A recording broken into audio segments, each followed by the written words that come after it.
हाय। Good morning, सत श्री अकाल, नमस्कार, वणक्कम बोलने की जरूरत है? कुछ नहीं बोलना है, सिर्फ जय हिंद जय हिंद जय हिंद। और अगर भारत पाकिस्तान के हम युद्ध से, हैंगओवर से निकल चुके हैं, सब चीज़ ठीक है, तो मैं आज का टॉपिक शुरू करता हूँ। टॉपिक बहुत इंपॉर्टेंट है क्योंकि आजकल फीवर के बहुत पेशेंट आ रहे हैं। और आज का टॉपिक ये है कि अगर फीवर के साथ किसी को फीवर हो रहा है और साथ में उल्टियां भी लगी हुई हैं और पेशेंट को 2-3 दिन हो गए हैं, तो हमें कौन से टेस्ट करा के देखने चाहिए। ठीक है, हालांकि वैसे तो डॉक्टर से पूछ के कराते हैं लोग, लेकिन आधा डॉक्टर मैं यहाँ पे बना चुका हूँ ज्यादातर लोगों को।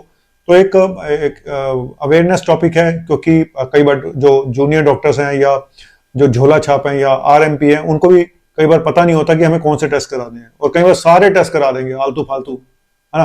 पैसा भी फालतू लगता है, लेकिन जो काम की चीज है वो पकड़ में नहीं आती है। तो ये टॉपिक है कि अगर फीवर और वॉमिटिंग, उल्टियां के 2-3 दिन हो गए तो हमें कौन से टेस्ट कराने चाहिए। तो उससे पहले ये जान लें कि आखिर कारण क्या होते हैं फीवर विद वॉमिटिंग के, कॉमन कारण क्या है जो ज्यादातर कॉमनली पाए जाते हैं। सबसे पहला कि पेट में कोई इंफेक्शन हो सकता है, फूड पॉइजनिंग हो सकती है। ठीक है। दूसरा कारण कि कई बार यूरिन में इंफेक्शन होता है, उसकी वजह से भी पेशेंट को प्रॉब्लम हो सकती है। ठीक है, तो ये पेशेंट से पूछें जरूर जब हिस्ट्री लें कि फीवर के साथ पेशाब में कोई जलन वलन तो नहीं है, पेशाब करने में कोई दिक्कत तो नहीं हो रही है। तीसरा, पेशेंट को कोई टाइफाइड हो सकता है। ठीक है, टाइफाइड की वजह से भी ऐसा होता है, जनरली पेट में डिस्कम्फर्ट है, पेट में हल्का फुल्का पेन है, उल्टियां आ रही है। तो 3 ये कॉमन कारण है। इसी में वायरल भी हो गया, वायरल गैस्ट्रोएंटेरिटिस, जो पेट में इंफेक्शन है, वायरल भी हो सकता है, बैक्टीरियल भी हो सकता है। ठीक है, तो ये कॉमन कारण है। और चौथा एक कारण होता है अपेंडिसाइटिस। अगर पेशेंट को पेट में दर्द बहुत ज्यादा है, उल्टी आ रही है, तो अपेंडिसाइटिस भी रूल आउट करना चाहिए। और पांचवा एक कारण होता है पेनकेटाइटिस। ठीक है, पेनकेटाइटिस मतलब बड़ी आंत में सूजन का आ जाना, पेनक्रियाज में सूजन का आ जाना। और छठा जो बहुत कॉमन है, जिसको लोग मिस कर देते हैं, वो है जॉन्डिस। शुरू में क्योंकि आंखें आंखें पीली होती नहीं है, और बाद में जाके वो येलो आपका जो होता है स्क्लेरा होता है, कंजक्टाइवा, वहां पे आपको पता चलता है। और पेशाब पीला होना कई बार नहीं शुरू में पता चलता। तो एक और जॉन्डिस यानी हेपेटाइटिस। तो अब बता देते हैं कि आपको कौन कौन से टेस्ट कराने हैं।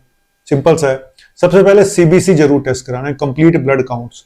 अगर बैक्टीरियल इन्फेक्शन होगा तो उसमें सीबीसी टीएलसी बढ़ जाता है, और अगर वायरल होगा तो नॉर्मल रहता है या लो हो जाता है। इवन टाइफाइड में भी जो टीएलसी होता है वो लो हो जाता है, और कई बार प्लेटलेट काउंट भी कम हो जाता है। तो अगर वायरल है तो प्लेटलेट काउंट कम भी आ सकते हैं, डेंगू में स्पेशली। इसलिए मैं बोलता हूं कि पेन किलर नहीं देनी चाहिए पेशेंट को शुरू में, जब तक आपको कंफर्म ना हो जाए। सिर्फ पैरासिटामोल ही बेस्ट मेडिसिन है फीवर के लिए, सबसे सेफ मेडिसिन है। थोड़ा टाइम जरूर लगता है, लेकिन सबसे सेफ मेडिसिन पैरासिटामोल ही है। दूसरा टेस्ट मैंने जैसे बताया कि जॉन्डिस अगर हो सकती है तो लीवर फंक्शन टेस्ट भी जरूर करें, एलएफटी, लीवर फंक्शन टेस्ट। तीसरा मैंने बताया यूरिन रूटीन, पेशाब में इंफेक्शन हो सकता है तो यूरिन रूटीन जरूर कराएं। चौथा मैंने बताया था टाइफाइड के टेस्ट। टाइफाइड के 3 टेस्ट होते हैं, टाइफीडोट, आईजीएम, विडाल और ब्लड कल्चर। इसमें सबसे जो एक्यूरेट टेस्ट है वो ब्लड कल्चर है, लेकिन उसकी रिपोर्ट 3 दिन बाद आती है। और जनरली हम लोग टाइफीडोट क्लिनिक पे करके देख लेते हैं, आईजीएम जो एक कार्ड टेस्ट होता है, और विडाल चौथे 5वें दिन पॉजिटिव आता है। तो सबसे पहले तो टेस्ट टाइफीडोट करके देखते हैं, हालांकि 100% एक्यूरेट नहीं होता है। ठीक है, कई बार false positive, false negative test बहुत आते हैं। इवन विडाल भी मैंने देखा कई बार नहीं आता, तो ब्लड कल्चर में आ जाता। तो ये हो गया टाइफाइड के टेस्ट। जॉन्डिस का हो गया, एलएफटी हो गया, सीबीसी हो गया। सीबीसी में आपको अगर पेशेंट को अपेंडिसाइटिस है तो तब भी टीएलसी बढ़ा हुआ आएगा। अगर पेशेंट को पेनकेटाइटिस है तो उसमें भी टीएलसी बढ़ा हुआ आ सकता है।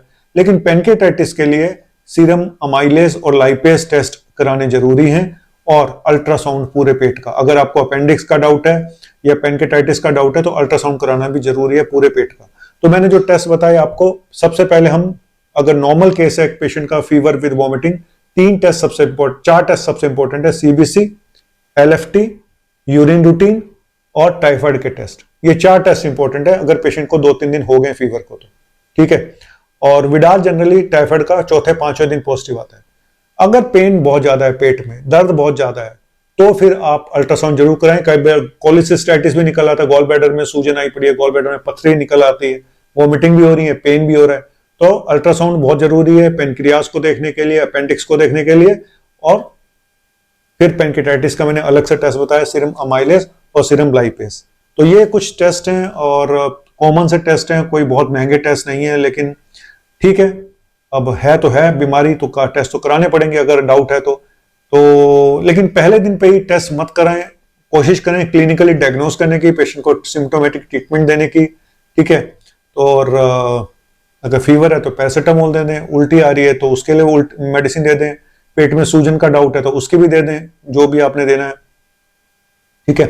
तो ये वीडियो जो है जनरली मैं फिर बोल रहा हूँ कि ये पेशेंट्स के लिए भी है, डॉक्टर्स के लिए भी है, आरएमपी के लिए, और जो झोला छाप जिनको बोलते हैं उनके लिए भी, और मेरे जूनियर डॉक्टर्स के लिए भी। थैंक यू वेरी मच, शुक्रिया, बाय बाय।